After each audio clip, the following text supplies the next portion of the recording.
Hello, this is your knee video that you can reference if you can't think of an exercise or just need a better description. So I'm going to go through everything for you. First off, in reverse camera speak, is your diagnosis. Your physical therapy diagnosis would be retropatellar chondromalacia. Retro meaning behind, patellar meaning your kneecap, chondromalacia meaning kind of a general term for anything involving the cartilage.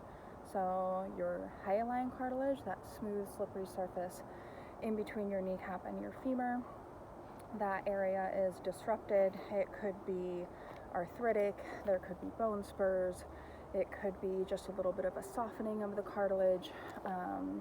Anything that cartilage surface is not as slippery as we want or not as smooth as we want it to be.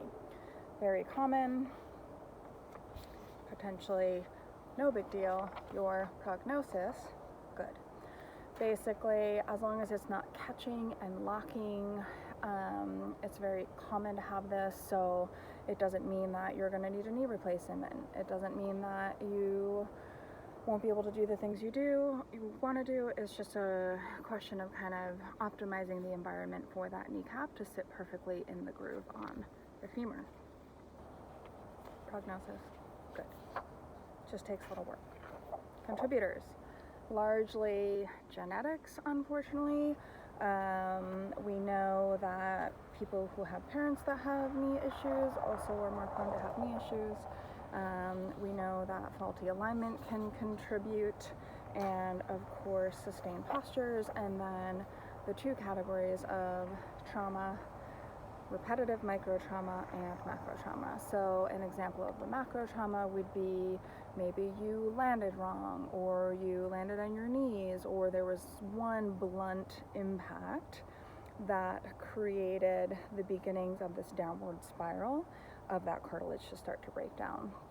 The category that we like to work with most is the repetitive micro trauma, because that's I kind of use the right, like that small irritating factor day in, day out that eventually breaks down that cartilage or doesn't allow your cartilage to regenerate as it normally would.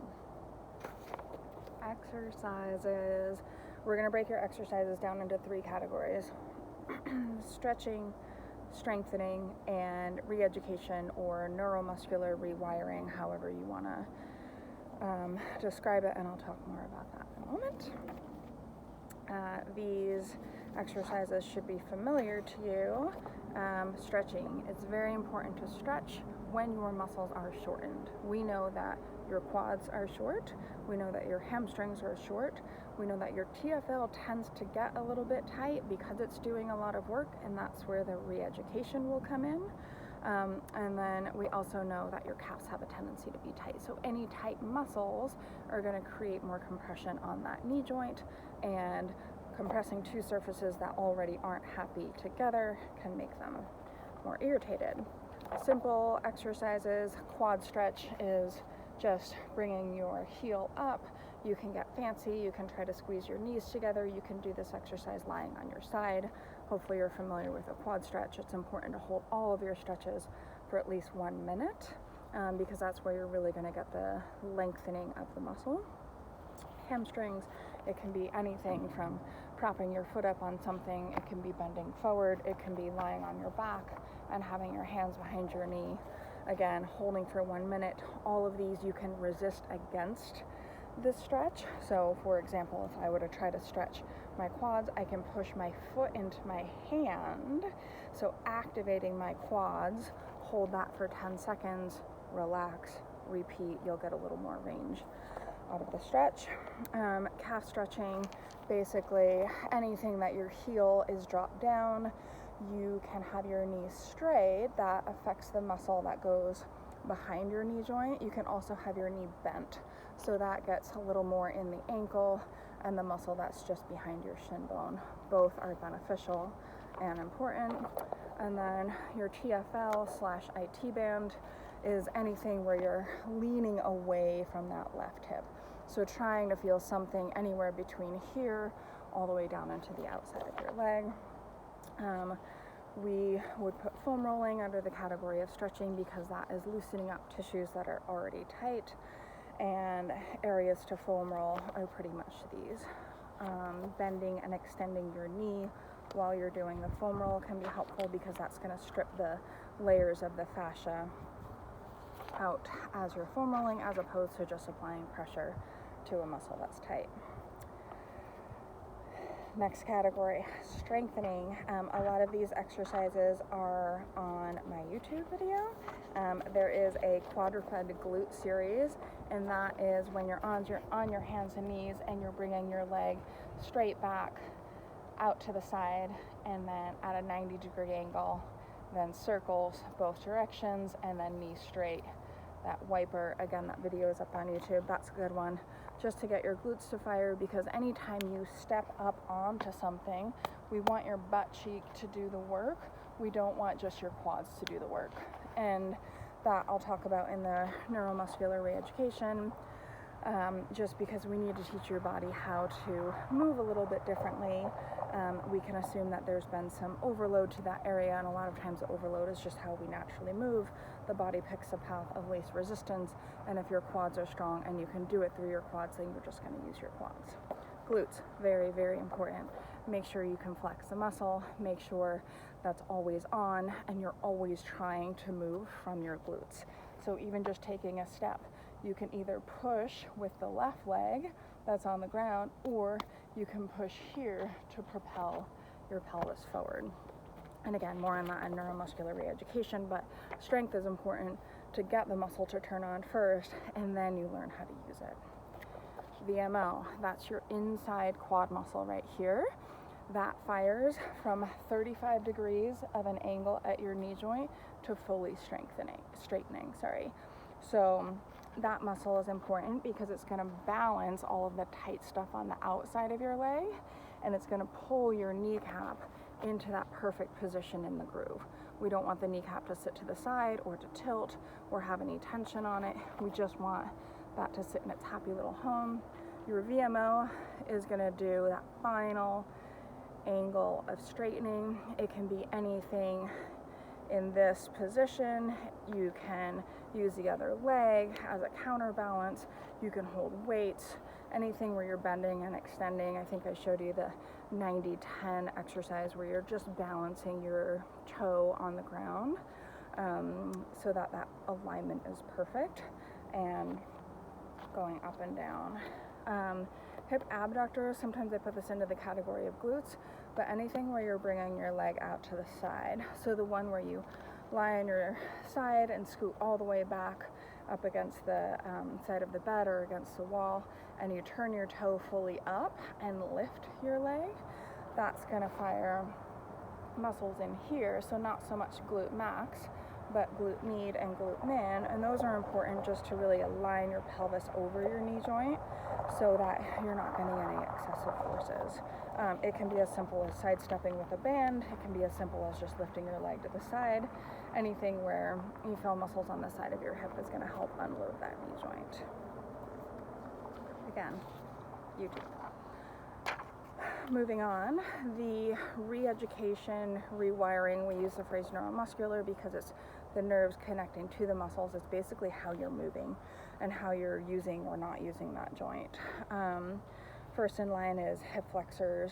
Hip flexors are helpful when you're pedaling because we want your hip flexors on the inside to fire as opposed to that TFL. So anything lifting your leg would potentially use both.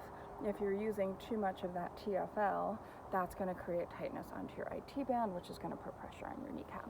So the one where you're sitting, you lift your leg, you use your hand to assist, you try and hold your stomach muscles in, hold that leg in that position, and then slowly lower down. That's a great exercise for hip flexion, engaging your iliopsoas, not your TFL. That's really specific to cycling as well, so I love that one. Next, hip rotators. A great one to do for that is simply standing on your left leg and reaching down and back at an angle and then coming up to standing. So what you're doing is you're teaching your body to rotate over your leg so that you're not getting any rotational forces at your knee joint. So again, it's just simply reaching with your right leg to the side and behind the standing left leg, and then really trying to feel like your hip is controlling the motion. So in this re-education, rewiring, it really is just repetition, teaching your body how to fire different muscles other than just your quads, overloading that kneecap in order to offload so that you're not getting that discrepancy. It's really that brain connection, right? There's no fancy way to re-educate muscles. You can use electrical stimulation, but really what it comes down to is just teaching your body how to move differently. It takes 5,000 to 6,000 repetitions for that to happen. So it truly is just figuring out how you can fire that muscle, how you can find those muscles in order to use them more naturally. Eccentric control is your last category within the neuromuscular re-education, and that is simply teaching your body how to control your knee joint as it's bending. So eccentric means that the muscle is firing, but it's lengthening at the same time, and it's pretty much this. So that 90-10 exercise is great. When you're going downhill, you can do this, and you can pay attention to trying to control the muscle at your ankle and at your hip, as opposed to just doing your quads. It's easy for your quads to do this. It's natural. It's your job to try and figure out if there's a way that you can use other muscles in order to do that same motion. Moving on, management. We talked about nutritional supplements, glucosamine chondroitin for at least 3 months. We talked about nutrition, period, anti-inflammatory nutrition, avoiding sugar and processed foods, and staying hydrated, and then avoiding any irritating motions such as jumping or running downhill. Anything where you're landing harshly on that leg is going to press the two surfaces together and potentially contribute to more irritation of that cartilage. Ice will help decrease inflammation, basically just monitoring your activities so that you can manage your symptoms, because again, it's all going to be this continuum of irritating versus fine. You maybe do a little too much, or you do something kind of funky and you get that cartilage irritated, it gets red and inflamed, and then any activity is going to be potentially more irritating. You've got to kind of dial that back in, get to that baseline level of minimal irritation, and then you can get on with your life, go back to your activities. Next steps. Obviously, knowledge is power. Further diagnostics. An MRI will show where that cartilage defect is, or if there's any tendon issue.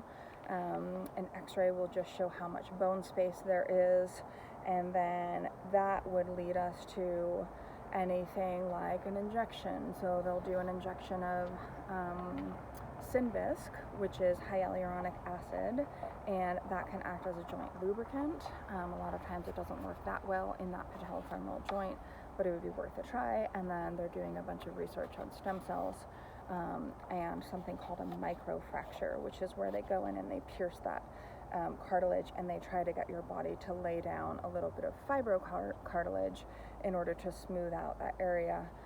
It's not as good as hyaline cartilage, but it can sometimes be helpful. But day to day, just staying on it can be just as good as anything more serious. Hang in there. Love you.